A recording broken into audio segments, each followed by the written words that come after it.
अस्सलाम वालेकुम मिस शमामा, कैसी हैं आप? खैरियत से? अल्हम्दुलिल्लाह ठीक ठाक। अच्छा शमामा, आपने 1 वीक में 3.5 केजीज़ रिड्यूस किया है, तो थोड़ा सा आप हमारे ऑडियंस को गाइड करेंगी कि आपने क्या खाया और किस तरीके से आपने रिड्यूस किया? 1 वीक में 3.5 केजीज़ तो माशाल्लाह बहुत अच्छा रिज़ल्ट है।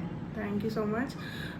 मैं सुबह में आपने जो मुझे प्रोटीन दिया था वो मैं लेती हूँ, उसके बाद मैं दोपहर में ही खाना खाती हूँ क्योंकि वो प्रोटीन शेक मुझे फिल अप कर देता है मेरी बॉडी को। उसके बाद मैं दोपहर में सेब हो गया, आड़ू हो गया, फ्रूट्स वगैरह की शेप में मैं लेती हूँ।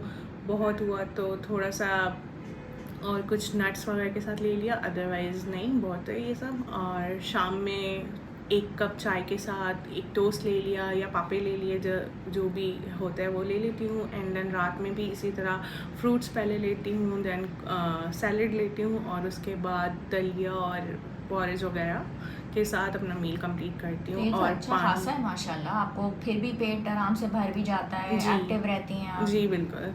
वॉक वगैरह कुछ की है आपने थोड़ी वॉक भी बहुत? करती हूँ, मैं डेली वॉक करती हूँ एंड वर्कआउट भी कर रही हूँ, हम्म। तो उसकी वजह से काफ़ी इफ़ेक्ट हुआ। चलें, ज़बरदस्त शमामा, बहुत अच्छा आपने गाइड किया हमारे ऑडियंस को एंड आई होप कि उनके लिए बहुत ही बेनिफिशियल रहेगा। Thank you so much. अल्लाह हाफ़िज़ एंड थैंक खुदा यू। हाफ़िज़। थैंक